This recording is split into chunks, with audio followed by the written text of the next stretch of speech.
জান্নাতে তৃতীয় যে ব্যক্তি প্রবেশ করবে সে না নবী না রাসূল, একজন সাধারণ মুসলিম। এবং কে সে জানলে আপনি আজই তার মতো হতে চাইবেন।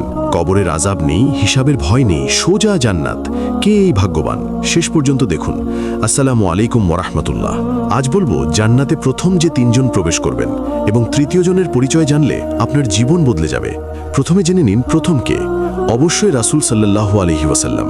হাদিসে তিনি নিজেই বলেছেন, আমি কিয়ামতের দিন মানুষের নেতা হব, আমিই প্রথম কবর থেকে উঠব, আমিই প্রথম সুপারিশ করব এবং আমিই প্রথম জান্নাতে প্রবেশ করব।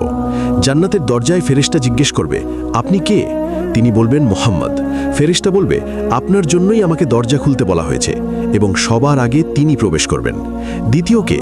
সবচেয়ে শক্তিশালী মত হল আবু বকর সিদ্দিক রাদিয়াল্লাহু আনহু, কারণ তিনি দুনিয়াতেও রাসূলের পরেই ছিলেন খলিফা হিসেবে, ঈমান আনার ক্ষেত্রে প্রথম পুরুষ, এবং জান্নাতেও তিনি রাসূলের পরেই প্রবেশ করবেন।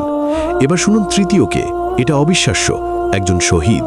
হ্যাঁ, একজন সাধারণ মুসলিম যে আল্লাহর রাস্তায় জীবন দিয়েছে। রাসূল সাল্লাল্লাহু আলাইহি ওয়াসাল্লাম বলেছেন, তিন ধরনের মানুষ জান্নাতে সবার আগে প্রবেশ করবে।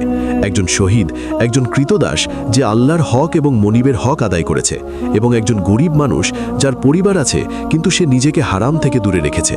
দেখুন, তিন ধরনের সাধারণ মানুষ। এবং শহীদের মর্যাদা শুনলে অবাক হবেন।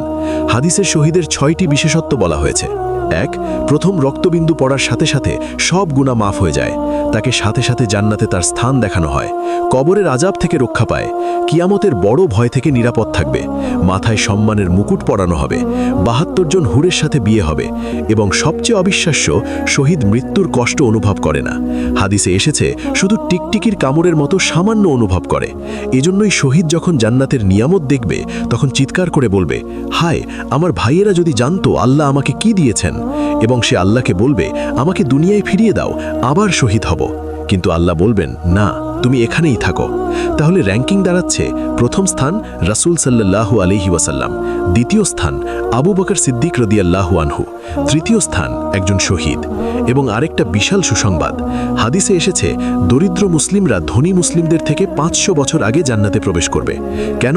কারণ তাদের হিসাব কম, সম্পদ কম, হিসাব কম। এখন প্রশ্ন, আপনি কি শহীদের মর্যাদা চান?